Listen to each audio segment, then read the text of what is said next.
ආයිබෝවන් මගේ YouTube channel එකට ඔයාලව ආදරෙන් පිළිගන්නවා.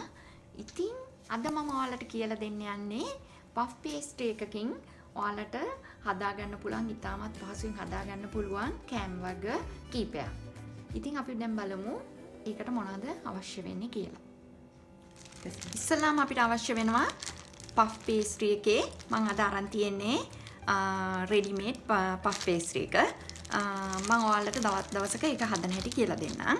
ඊට පස්සේ මම ස්පිනච් ගත්තා. ඔයාලට කැමති වර්ගයක් ගන්න පුළුවන්. ඊට පස්සේ චිකන් ටිකක් මම රැස්ති කරගෙන තියෙනවා. මෂ්රූම්, ලුණු, සුදු ලුණු, චීස් ටිකක් මම අරන් තියෙනවා. ඔයගලන්ට මොස්සරෙල්ලා හරි මේ චීස් හරි ගන්න පුළුවන්. කස්ටර්ඩ් එකක් ලෑස්ති කරගෙන තියෙනවා. ඒකේ රෙසිපි එකත් ඔයාලට මම ඉක්මනින්ම කියලා දෙන්නම්. ප්ලම්ස් ටිකක් අරන් තියෙනවා. ගම් මිරිස්, බීලුණු, සුදු ලුණු, අමු මිරිස්, ක්‍රීම් ලික්විඩ්, චීස් එකක් අරන් තියෙනවා. මේක puff pastry එකේ ගාන්න. ලුණු, කොරියන්ඩර්, ඔලිව් ඔයිල්. අපි දැන් මේකට ඔලිව් ඔයිල් ටිකක් දාගන්නවා. ඔයාලට කැමති ඔයිල් එකක් දාගන්න පුළුවන්. ඊට පස්සේ මම මෙතන කපාගෙන තියෙනවා සුදු ලුණු, බීලුණු, අමු මිරිස්. ටික හොඳට බැද ගන්න ඕනේ.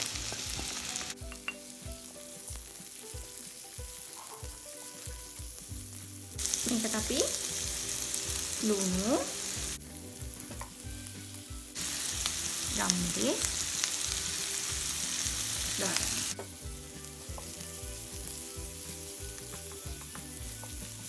ඊට පස්සේ මම මේ සීනියට කපාගෙන තියෙනවා මස්රූම්. ඒ ටික අපි දාගන්න.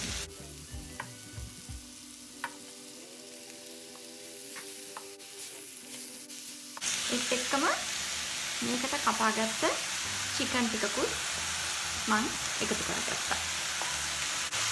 මේක හොඳින් බැද ගන්න. හොඳට අපි මෙහෙම බැද ගන්න ඕනේ. ඊට පස්සේ කපාගත්ත කොරියන්ඩර් ටිකත් මෙන්න මේ විදියට අපි දාගන්නවා.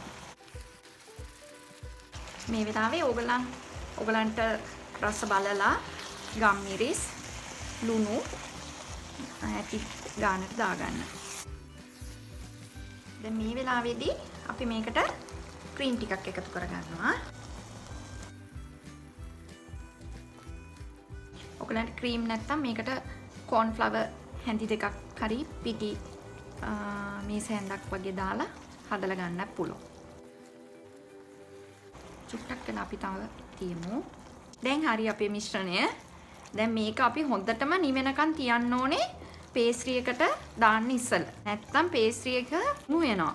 නිසා මේක හොඳටම නිවෙනකන් අපි තියාගන්න ඕනේ. හරි දැන් අපි වෙන භාජනයකට දාගමු. දැන් අපි ඒක නිවෙන්න තියෙන අතරේ අපි ස්පිනච් වලින් හදන එක කරමු. අපි දැන් මේකට බටර් ටිකක් දාලා තියෙනවා. හරි. මේකට ඒත් එක්කම අපි ඔයාලට කැමති කොළ වර්ගයක් පාවිච්චි කරන්න පුළුවන්.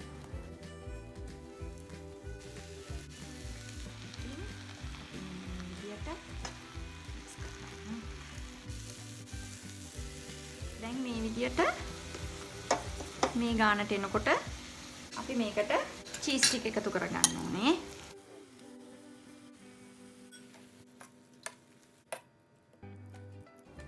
දැන් ඇති අපි මේකට ගම් මිරිස් කුඩු ටික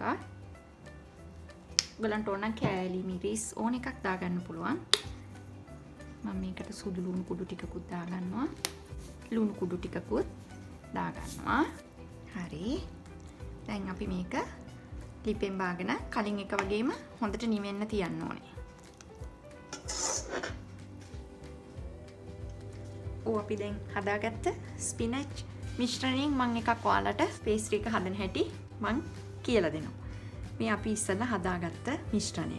අපි ඊට පස්සේ මේක මෙන්න මේ විදියට හරියට මැදින් දාගන්න.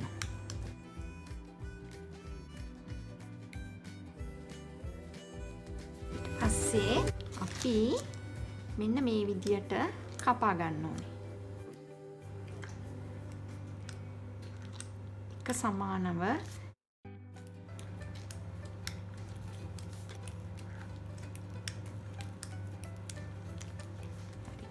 ඊට පස්සේ අපි කපා ගත්ත මේක මෙන්න මේ විදියට නමලා මෙතන එකයි මෙන්න මේ විදියට එකින් එක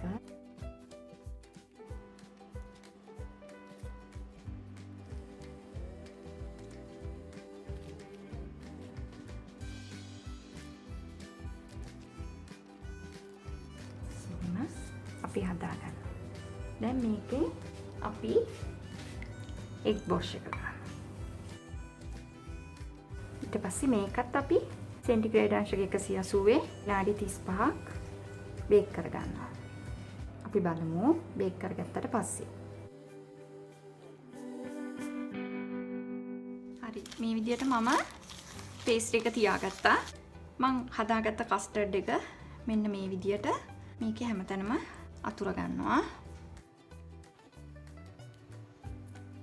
ඊට පස්සේ අපි මෙහෙම ප්ලම්ස් ටිකක් දාගන්නවා. ඔයාලා කැමති කජු හරි මොනවා හරි ඕනෙම දෙයක් මේකට දාගන්න පුළුවන්. අපි දැන් මේක හිමින් රෝල් කරගන්නවා.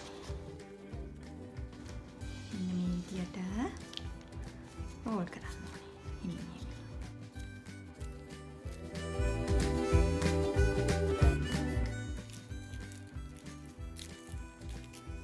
මෙන්න මේ විදියට ඔයාලා මෙහෙම රෝල් කරගන්න ඕනේ. හරි? ඊට පස්සේ මේක මේ විදියටම තව සැරයක් මේ වගේ ඔතලා අපි ෆ්‍රීසර් එකේ විනාඩි 10ක් විතර තියාගන්න ඕනේ. ඊළඟට අපි මේක හදාගත්තේ කස්ටර්ඩ් ක්‍රීම් දාලා.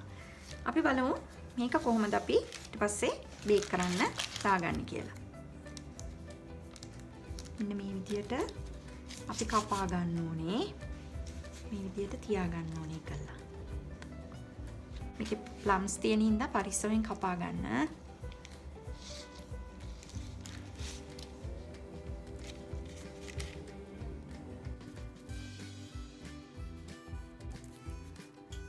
මෙන්න මේ විදිහට තමයි අපි කපා ගත්තට පස්සේ අපි බේක් කරන්න කලින් මේ වගේ එග් බොෂ් එකක් කරන්න ඕනේ. එතකොට ලස්සන කලර් එකක් එනවා.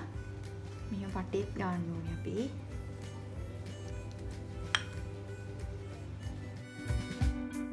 අපි දැන් තව පේස්ට්‍රි ෂීට් එකක් අරගෙන මේ වගේ භාජනයකට තමයි මම දාගන්නේ. මේක සේවරි පෆ් එකක් මම හදන්නේ. හරි? අපි බලමු කොහොමද කරන්නේ කියලා. ඉස්සෙල්ලාම අපි මේ පේස්ට්‍රි එක කපා ගන්න ඕනේ.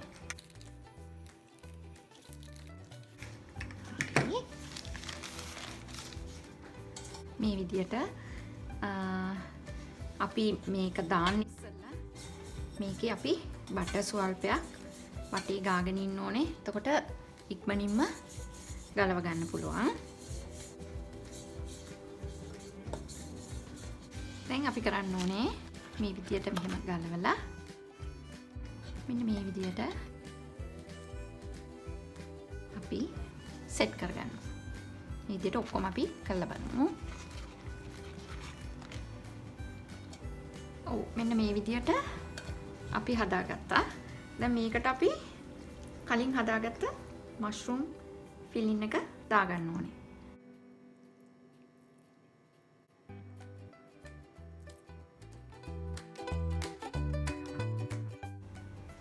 මෙන්න මේ විදියට අපි පේස්ට්‍රි එකට මේ කරි එක ෆිල් කරගත්තා.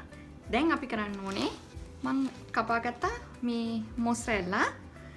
ඒක මං මෙහෙම මැදින් හැම එකේම එක එක තියනවා. හරි. අපි දැන් මෙන්න මේ විදියට මොස්සරෙල්ලාත් දාගත්තා. දැන් අපි උඩින් චීස් ටිකක් දාගන්න ඕනේ. මෙන්න මේ විදියට හැම එකටම දාගමු. ඔව් දැන් අපි මේක ප්‍රීහීට් කරපු oven එකේ අංශක 180 විනාඩි 20ත් 25ත් අතර ඔයගලන්ගේ oven එක අනුව චුට්ටක් මේක බ්‍රවුන් පාට වෙනකොට බලන්න. හරි මේ තමයි අපි oven එකෙන් බාගත්තට පස්සේ මේ අපේ මෂ්රූම් පෆ් ටික අපි බලමු දැන් මේ කොහොමද ගලවගන්නේ කියලා. ඉස්සලා මෙහෙම ඔයගලන් මෙහෙම පොඩි පීයකින් වටේට උම යන්න. ඊට පස්සේ මේ උස්සලා ගන්න. ඉතින් අපි මේ ඔක්කොම ටික ගලවගමු. ඔව් මේ තමයි අපි අවසානයේ හදාගත්ත පෆ් ටික. ඉතින් මං හිතනවා ඔයාලා මේ රෙසිපි එකට ගොඩාක් කැමති වෙයි කියලා. ඉතින් එහෙමනම් මට ලයික් එකක් දාලා මාව සබ්ස්ක්‍රයිබ් කරන්න. ඉතින් නැවත ඔයාලගේ හමුවට මම එන්නම් ලබන සතියේ. මම ඉවෝ.